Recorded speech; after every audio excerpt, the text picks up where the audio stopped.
तद्वत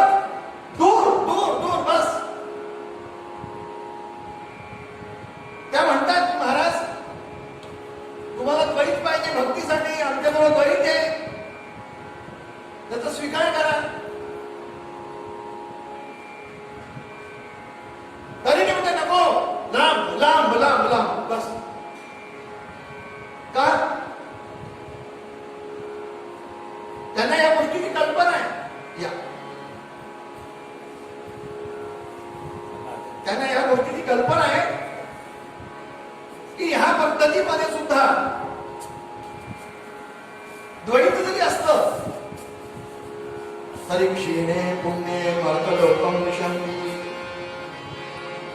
पुण्यक्षीण झालं की बॅक टू पवेलियन. तिथे राहायचा जास्त स्कोप नाही. आणि गंमत अशी आहे, हे भक्त लोक सुद्धा त्या मुक्ती का अपेक्षित करत नाही. त्यांना कल्पना आहे की ते तिथलं जे ऐश्वर आहे, तिथलं जे वैभव आहे, स्वर्ग लोक म्हणा, अमुक लोक म्हणा, कदाचित तिथलं वैभव, तिथलं ऐश्वर पाहिल्यानंतर आपलं चढण होईल, जय जय रघुवीर, आपण राहू शकत नाही. कदाचित त्या मोहमायेमध्ये अडकलो तर एवढं सगळं प्राप्त केलेलं वाया गेलं. म्हणून ते जसं जुन्या काळी सोहळं असायचं, लांब लांब लांब, त्या मुक्तीनं म्हणतात लांब लांब लांब, जवळ येऊच नका, हटकूच नका. नलगे मुक्ती धन संपदा, संत संग देई सदा. मुक्ती नकोच आहे. म्हणून आपल्या समर्थांचं सुंदर वर्णन केलंय. समर्थांचा एक श्लोक आहे, वैराग्य ज्ञान भरले असता अनन्या, वैराग्य ज्ञान भरले असता अनन्या, आल्या दया प्रति चतुर्विध मुक्ती कन्या. चौथी दयात बरी उरल्या न पाहे, तो आमुला समर्थ सद्गुरु समर्थ पाहे, जय जय रघुवीर. तीन मुक्तींकडे बघितलंच नाही समर्थांनी.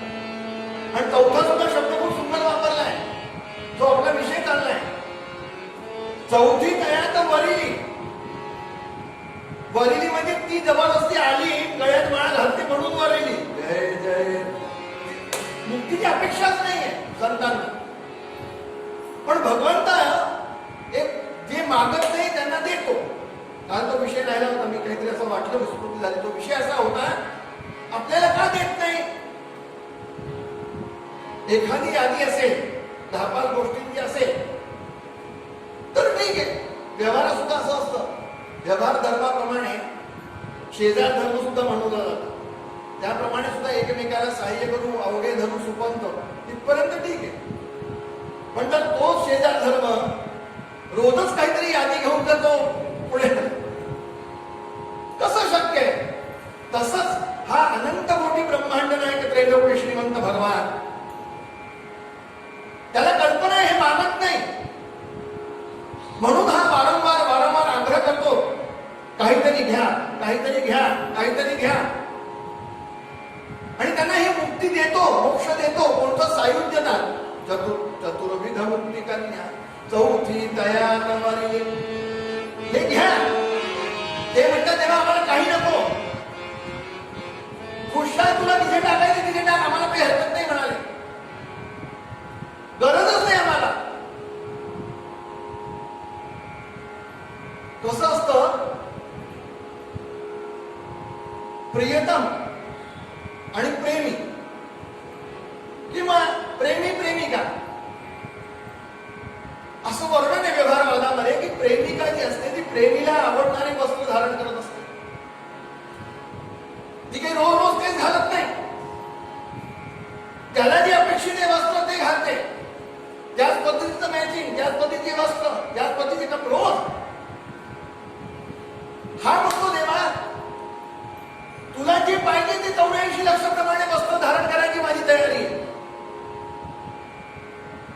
तुला जे आवडतात ते घालव, मी तयार आहे. 84 लक्ष वस्त्रच ते म्हणाले, मला काही प्रॉब्लेम नाही, अडचण नाही. पण एक तू म्हणशील की मागून घे, तर माझ्या भक्तिरूपी वस्त्रावरती, उज्ज्वल वस्त्रावरती, भक्तिरूपी उज्ज्वल वस्त्रावरती तो धब्बा आहे काळा. जय जय रघुवीर. तो कलंक आहे, म्हणून मागणार नाही. म्हणून तो मागतच नाही आणि देव त्याला देतो. जय जय. हा मूळ विषय आहे. त्याला का मिळते असा जर विषय असा आहे की त्यांना कसं मिळतं, ते मागत नसल्यामुळे त्यांना जबरदस्ती दिलं जातं. आणि तो जो मोक्ष आहे सायुज्यता, अमृत स्वरूपाचा, कारण त्याला चढवलंच नाहीये. सगळ्या सृष्टीचा संहार आहे. पण कल्पांताच्या शेवटी जेव्हा सगळं संभाळलं जाईल तरी सुद्धा त्या मुक्तीला चढत नाहीये, कारण तो भगवंताशी एकरूप झालेला स्वरूपाचा आहे, तो अमर झालेला आहे एक प्रकार. पुढे नारद भक्ती सूत्रात असं वर्णन करतात, यल्लब्ध्वा पुमान सिद्धो भवति अमृतो भवति तृप्तो भवति. ती भक्ती यल्लब्धा ज्याला प्राप्त होते.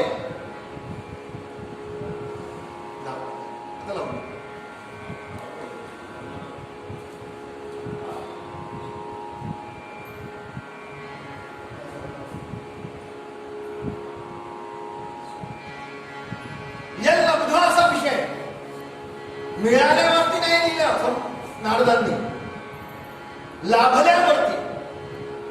जी भक्ती लाभल्यानंतर पुमान सिद्धो भवति. पुमान म्हणजे व्यक्ती, मनुष्य, मग तो राक्षस असो मानव असो तो कोणी असो करणार. सिद्धो भवति.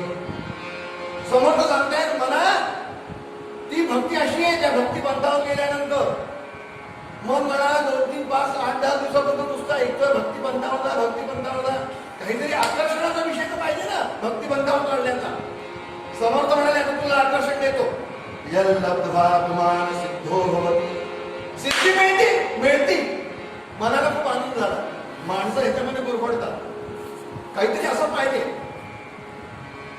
सिद्धो भवति. लाभल्यावर असं लिहिलंय, शब्द असा आहे लाभल्यावर. आणि लाभणे हे मिळवण्यासारखं नसतं. मिळवणं आणि लाभणे याचा फरक आहे. लाभण्यामध्ये भगवंताच्या कृपेचा महत्वाचा भाग आहे. मिळवण्यामध्ये पुरुषार्थ आहे. पुरुषार्थाच्या बळावर ही मिळवली जात नाही. मग ही लाभतेच.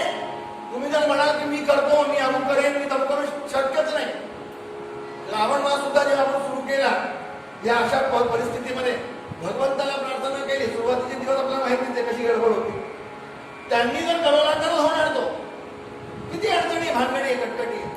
म्हणून त्यांच्यावर सोपवलं तर होणार. इतकं सोपं नाहीये भक्तीच्या क्षेत्रामध्ये. म्हणून एक सुंदर दृष्टांत आहे. दृष्टांत असा आहे, गोंदवलेकर महाराज गोंदवले नाही आणि एक सद्ग्रहस्थ आहे वामनराव गोपाळराव, जे काही आपण नाव ठेवायचं तो देश नाही ती व्यक्ती. ते गोपाळराव महाराजांच्या मागे लागायचे. महाराज मला काहीतरी साधना सांगा, मला काहीतरी साधना सांगा, मला काहीतरी साधना सांगा. महाराज सांगू. आणि 2 वर्ष निघून गेले आणि ते महाराज त्यांच्या मागे लागले. ते गोपाळराव मागे लागले. महाराज आपण मला सांगणार होता, आपण मला सांगणार होता. रामनवमीचे दिवस होते, गोंधळल्याला गर्दी, लोक जमलेले आणि त्याच्यामध्ये हे गोपाळराव 4-4 बसलेले गप्पा चाललेल्या होत्या. आणि महाराज सकाळी आंघोळ करून पंचकल्यावर पिळलेला पंचपात्री आणि अशा अवस्थेत महाराज आंघोळ करून निघाले. त्यांनी त्या गोपाळरावला बसलेलं पाहिजे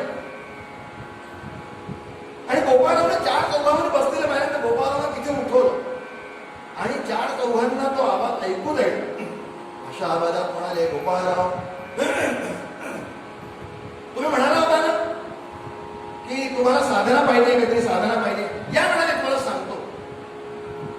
त्यांना खूप चांगलं वाटलं की एवढ्या 4 लोकांमध्ये मला बोलवून, मला उठवून, मला साधना सांगणार. बरं वाटलंय का. महाराज खोलीमध्ये घेऊन गेले, स्वतःच्या खोलीत घेऊन गेले.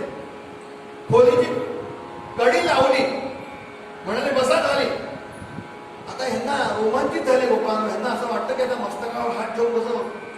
विवेकानंदांना रामकृष्ण परमहंसांनी दिव्यानुभूती करवली होती, समाधी अवस्था कशी काहीतरी मला प्राप्त होते. रोमांचित झाले. गोपाळरावच्या कानामध्ये महाराज एवढंच म्हणाले, गोपाळराव तुम्ही साधना म्हणत होता ना, तुम्हाला एवढीच साधना.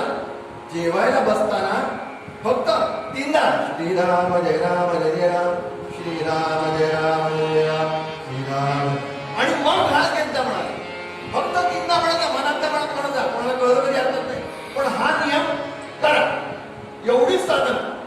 त्यांनी कपाळाला हात लावला. हेच सांगायचं होतं 4 लोकांमध्ये बोलवून, खोलीला दरवाजा लावून आणि खाली बसवून अगदी असं सांगितलं काहीतरी गुह्यतम ज्ञान सांगतो. हे काय आहे ना असं त्यांना वाटतं. पहा म्हणा, नियम चुकता कामा नाही. रोज म्हणायचं जेवताना 2 वेळ. ठीक आहे म्हणाले महाराज. नियम सुरू झाला. 1 वर्ष 2 वर्ष नियम झाला. एके वर्षी हे गोपाळराव रामनवमीच्या उत्सवाला पण आलेले गोंधळला. आणि रामनवमीच्या उत्सवाला आले असताना महाराजांनी काय केलं, त्या दिवशी नेमका अभिषेक वगैरे अमुक समोर होत असताना खूप उशीर केला जेवायला. झाला यांनी केलंय.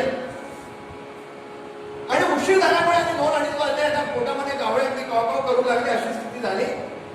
पंगत वाढली गेली. सगळ्यांना सांगितलं बसा बसा बसा बसा. त्यात गोपाळराव बसले, महाराजही बसले समोर. नमः पार्वती परे झालं. आणि भुका लागल्या होत्या. 2:30चा सुमार. दाखवलेले सर्व लोक गोपाळरावनी लगेच चित्रावरती घातल्या, एक केलं आणि सुरुवातच केली. महाराज समोर बसलेले होते. महाराज आपल्या पानावर उठून गोपाळरावच्या पानावर गेले. म्हणाले, गोपाळराव श्रीराम जयराम जय जयराम कधी म्हणणार? संध्याकाळी. गोपाळराव चरलं झालं. महाराजांचं एक वाक्य आहे, गोंदवलेकर महाराज त्यांना समजवलं, गोपाळराव भगवंताची साधना करत असताना, भक्ती करत असताना जर करायची असेल तर एवढं सोपं नाहीये. ती भगवंताकडून मागावी लागते. त्यालाच तू मला कृपा कर, भगवंता माझ्याकडून करून दे. आणि पुढे महाराजांचं वाक्य खूप सुंदर आहे की एखाद्या व्यवहाराचा जर नियम असेल तर तो जन्मभर पाळला जातो. मी असं पाहतो बऱ्याच लोकांना की अगदी लहानपणापासून मॉर्निंग वॉक करतात, ते म्हातारपणापर्यंत अजून सुद्धा मॉर्निंग 50-50 वर्ष झाले, 60-60 वर्ष झाले. मी मॉर्निंग वॉक करतो, सकाळी 4:30ला घर सोडून देतो. का? महाराजांचं वाक्य की व्यवहारातले नियम एवढ्यासाठी पाळले जातात की ते देहबुद्धीच्या अंतर्गत असतात, देहबुद्धीच्या बळावर असतात, म्हणून ते नियम पाळले जातात. पण भक्तीचे नियम जर पाळायचे असेल तर भगवंताला शरण केलं पाहिजे. भगवंताला म्हटलं पाहिजे की भगवंता माझ्याकडून करून. म्हणून यल लब्ध्वा पुमान सिद्धो भवति असं वर्णन आहे. यल लब्ध्वा लाभते, लाभल्यानंतर तेव्हा भगवंताच्या कृपा आशीर्वादानं प्राप्त झाला. सिद्धो भवति, तो मनुष्य सिद्ध होतो. ज्याला भक्ती लाभते, नारद सांगताय की तो मनुष्य जो आहे तो सिद्ध होतो. सिद्ध होतो ऐकल्यानंतर बरं वाटतं. पण इथे सिद्धचा काय अर्थ आहे? सिद्धचा अर्थ असा आहे, पूर्वीच्या काही स्वयंपाक व्हायचा, माता भगिनी स्वयंपाक करायचा. आणि आपल्या इथे एक म्हण आहे, शीतावर भाताची परीक्षा.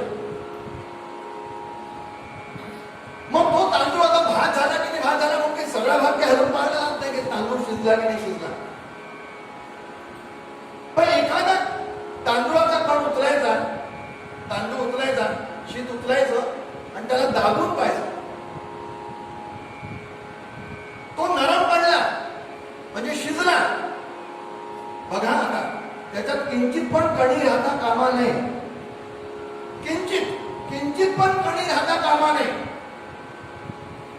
की त्याला काय म्हणायचं? सिद्ध झाला. स्वयंपाक सिद्ध झाला जे म्हणतात ते सिद्ध झाला म्हणजे तो तांदूळ दोषी ते सिद्ध झालं.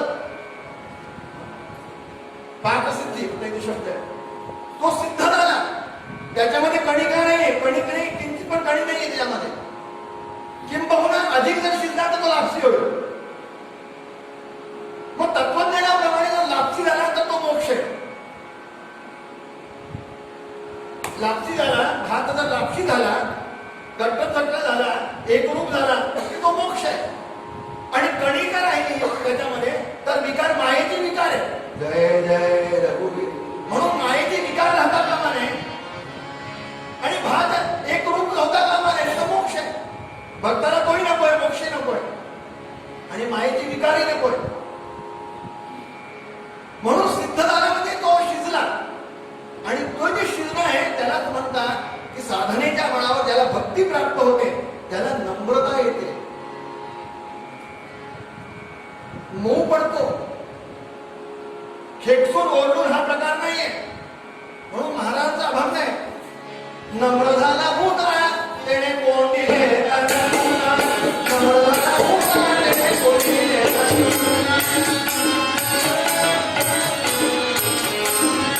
नम्र झाला भूतळा तेने कोण दिले.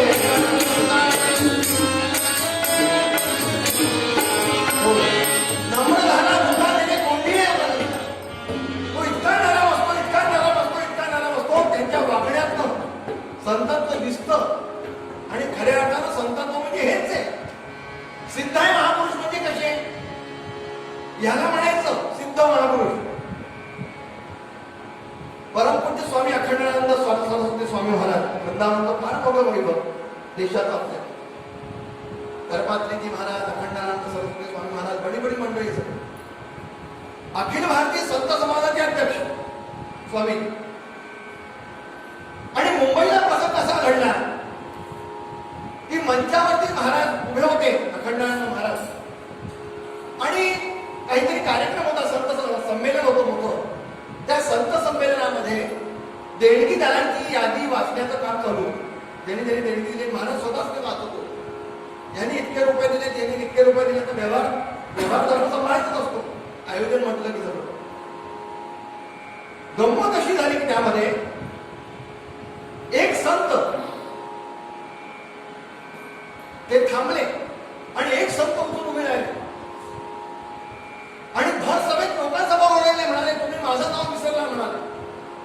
और ये आपने जानबूझकर किया है. मुद्दामून माझं नाव विसरला. तुम्ही माझं नाव नेहमी घेत नाही, माझं विसरताच. तुम्ही मुद्दामून विसरलाय. महाराजांच्या लक्षात आलं की वाचण्याच्या गडबडीत राहिले. संत सिद्ध कशी असतात? या लब्धा कुमान सिद्ध होती. ते उभे राहिले महाराज मंचावर. म्हणाले महाराज माझ्यातून चूक झाली, मी कबूल करतो. तुमचं नाव दोन दोनदा तीन तीनदा जेवढ्यांना म्हणा तेवढ्यांना मी उच्चारतो. चूक झाली, खरंय. नाही म्हणाले, तसं नाही होता. तुम्ही मुद्दामूनच करता आणि मुद्दामूनच केलंय. म्हणाले महाराज म्हणाले सर्वांसमोर, एवढं सगळी सभा भरली. महाराज म्हणाले तुम्ही सांगा, ते प्रायश्चित्त घ्यायला तयार आहे, मी जाहीर करतो म्हणाले. कान धरा म्हणाले. मंचावर तिथून जोडला कान धरा.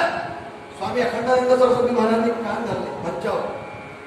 3 उठ्ठल बैठका लावा म्हणाले. उठ्ठल बैठका लावला. हे जेव्हा पाहिलं लोकांनी, तर लोक काही गृहस्थ धर्मातले लोक त्या संतावर भडकले. लास्ट वाटत तेवढा व्यक्तित्व, काय व्यक्तित्व म्हणाले म्हणून काही लोक मारायला उठले त्याला, त्या संताला. तिथून महाराज काय म्हणाले बघा. महाराज म्हणाले अरे त्यांच्या नादी लागू नका. ते आणि आम्ही वृंदावनचे आहोत दोघं जण, आणि आमची अशी थट्टा विनोद सारखे चालू असतात. जय जय रघुवीर. तुम्हाला गंमत सांगतो, ते वृंदावनचे नव्हतेच आणि आपसात काही संबंध पण नव्हता. पण आता लोक त्यांच्यावरती उक्ती करतील म्हणून महाराजांनी ही गोष्ट टाळली आणि आपल्यावर घेतलं. ह्याला म्हणायचं मोठेपण, सिद्धपण. या लब्धा कुमान सिद्ध होती. एवढी नम्रता येते. आपण एकनाथ महाराजांच्या चरित्रामध्ये नाही बघत का? काय बघतो? तो यवन अधिकारी थुंकला. महाराज आंघोळीला जात होते. महाराज पुन्हा निघाले आंघोळीला, पुन्हा आंघोळीला गेले. पुन्हा थुंकला, पुन्हा महाराज आंघोळीला गेले. असं म्हणतात 108 वेळा झालं प्रकरण. तुम्ही आम्ही असतो तर काय केलं असतं? निदान ह्या गादीवरती तरी सांगण्यासारखं योग्य नाही. आई वडील सगळे उद्धार, त्याच्या पिढीची उद्धार केला असते. पण महाराज काय म्हणाले? नंतर तो शरण आला. महाराजांची नम्रता, विनम्रता, शांती ब्रह्म महाराजांना म्हटलं जात होतं. महाराजांचं हे जे गुण आहे हे पाहिल्यानंतर तो नम्र झाला. तो शरण आला. म्हणाले महाराज चुकलो, क्षमा करा. कारण महाराज काय म्हणाले, अरे बाबा तुझी चूक नाही, तुझ्यामुळे मला 108 वेळा गोदावरीच असं काय गोष्ट आहे, विचार करण्यासाठी गोष्ट. म्हणून या लब्धात्मान सिद्ध होती, सिद्ध होतो. समर्थांनी दासबोधामध्ये 4 प्रकारची लक्षणं सांगितले. बद्ध जीवाची लक्षणे किती प्रकारची असतात? एकाला म्हणतात बद्ध, दुसरं लक्षण आहे मुमुक्षु, तिसरं आहे साधन, आणि चौथं आहे सिद्ध. या लब्धात्मान सिद्ध होती, ज्याला सिद्ध म्हणतात, तो हे प्रकरण आहे. मग बद्ध कशाला म्हणायचं?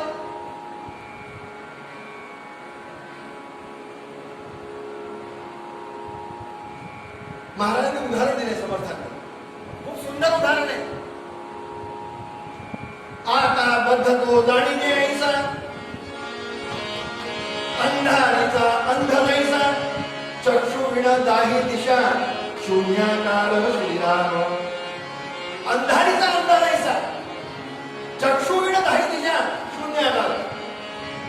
एक उदाहरण दिलं जातं, आपण ते ऐकलेलं असतं. याला चक्षु नाहीये, तो जन्मात नाही. एका अंधाऱ्या कोठडीमध्ये सापडलाय आणि त्या कोठडीला फक्त एकच द्वार आहे बाहेर निघायचं.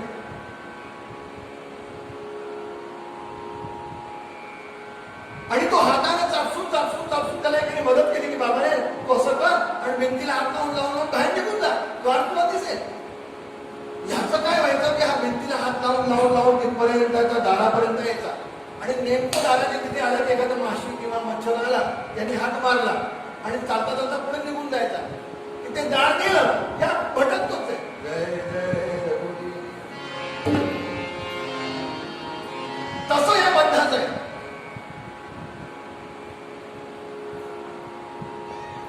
आदी द्रव्याची जपमाळ कांता ध्यान सर्व काळ सतत दोनमुक्तीमध्ये लागलेला आहे, अडकलेला आहे, बांधला गेलाय. म्हणून समर्थ काय म्हणाले, मी जीव मद बंधन भ्रांती स्तव भुललेन व्यर्थ केला देहाभिमान म्हणून या श्रीराम. मी जीव मद बंधन. आपण स्वतःलाच आपण समजतो मी जीव आहे. आमचा वेदांत सांगतो, धर्मशास्त्र सांगतं की अरे तो तूच आहेस. आपण बघतो 10 दिवसापासून गमती सांगू, ज्याच्या समोर कीर्तन करतो आणि कीर्तन करणारे हे फरक नाहीये. पण हे कशामुळे होतं, मी जीव मद बंधन भ्रांती स्तव भुललेन व्यर्थ केला देहाभिमान.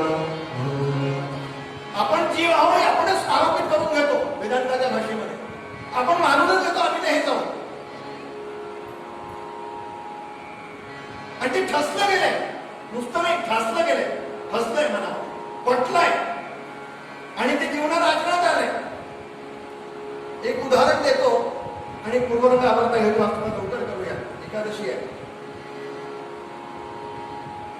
कसं झालं, एका व्यापाऱ्यानं उंटाचा व्यापार होता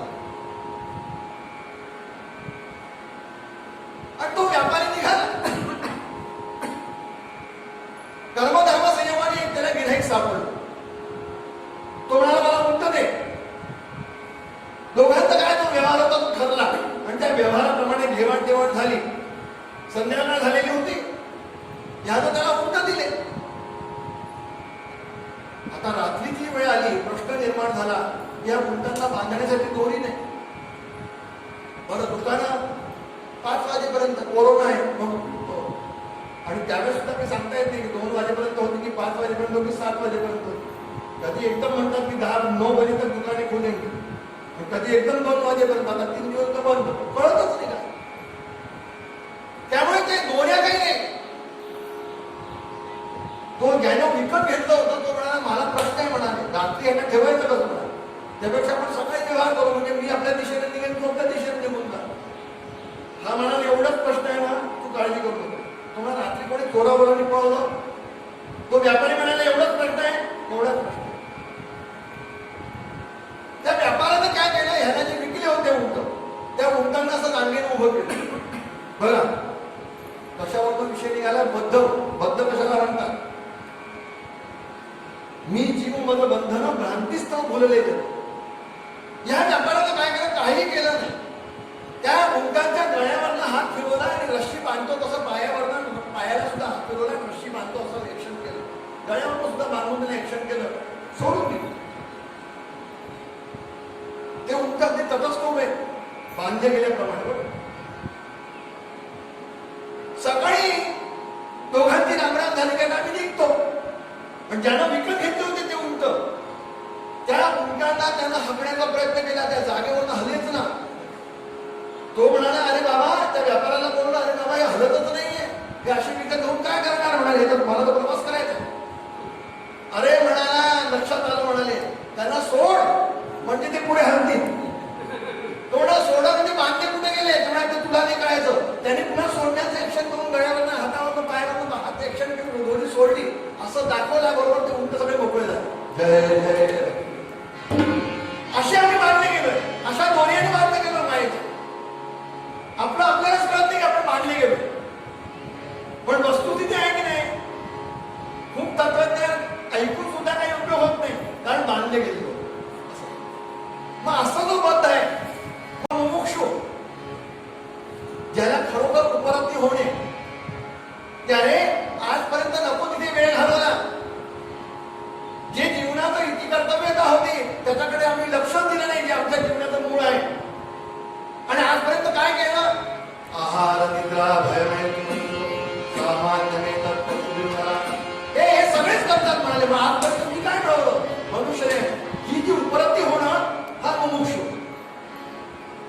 आणि मग तो संतांची शरण गेला आणि साधनेला लागला. तो साधक समर्थांच्या ओव्या, समर्थांचे समास आहे. आपला मूळ विषय भक्तीत आलाय म्हणून किती विषयाला कुठे वाढवायचा हा प्रश्नच आहे. आणि शेवटी म्हणजे निस्संदेहपणे ज्याला प्राप्त होतो, संदेहरहित अवस्था, संशयरहित अवस्था. संशयरहित म्हणजे कसा, मी तीच वस्तू आहे, मी तीच सद्वस्तू आहे, मी तोच परमात्मा स्वरूप आहे, ह्याच्यामध्ये कुठल्याही प्रकारचा संशय राहत नाही, संदेह राहत नाही, निस्संदेह अवस्था. त्याला साधू लक्षण, सिद्ध लक्षण असं वाटतं. ही जी अवस्था आहे, तुम्ही म्हणाल ना प्रमाण, किती सुंदर प्रमाण आहे. आपण त्या गोष्टीकडे लक्ष देत नाही. कोणाचं? वाल्मिकी भय ब्रह्म समान. वाल्मिकी ऋषी बद्ध होते असं म्हणतात. 7 रांजणांपर्यंत हत्या केली होती. 7 रांजण. अंधारीचा अंधदैसा, चक्षुविण दाही दिशा, अशी अवस्था होती. मग उपरती कशी झाली? नारद भेटले आणि नारदांनी उपरती दिली आणि म्हणाले, हे जीवन आहे का? म्हणाले हो. म्हणाले कोणासाठी करतोय? प्रपंचासाठी करतोय, परिवारासाठी करतोय. हा परिवारासाठी तू जे करतोयस तो परिवार तुझ्या कामात येणारच का? म्हणाले नक्की येणार, विचारू नये आधी. आणि म्हणून पत्नीकडे आले, बायका मुलांना विचारलं की मी जे काही केलंय ते तुमच्यासाठी केलंय. ते म्हणून जे पाप गोळा केले त्या पापाची सुद्धा तुम्ही भागीदारी आहे, भागीदारी तुमची आहे, पार्टनरशिप. ते म्हणाले छे, त्याच्यात आमचं काही घडलं नाही. म्हणाले हे तुमचं कर्तव्य आहे. डोळे उघडले, लक्षात आलं. आणि मग काय झाले? मुमुक्षुत्वात साधक झाले. नारदांनी वरदान दिलं, नारदांनी मार्गदर्शन केलं. आणि मग राम राम राम राम राम, ते सुद्धा संस्कार नाही. राम राम राम राम राम राम राम राम. काय रामाचं? तो सिद्धावस्था प्राप्त केली म्हणजे वारू झालं. वाल्मिकी म्हणजे वारू झालं असं म्हणतात. त्याचं वर्णन केलं. उलटा नाम जपत जगता, उलटा नाम जपत जगता.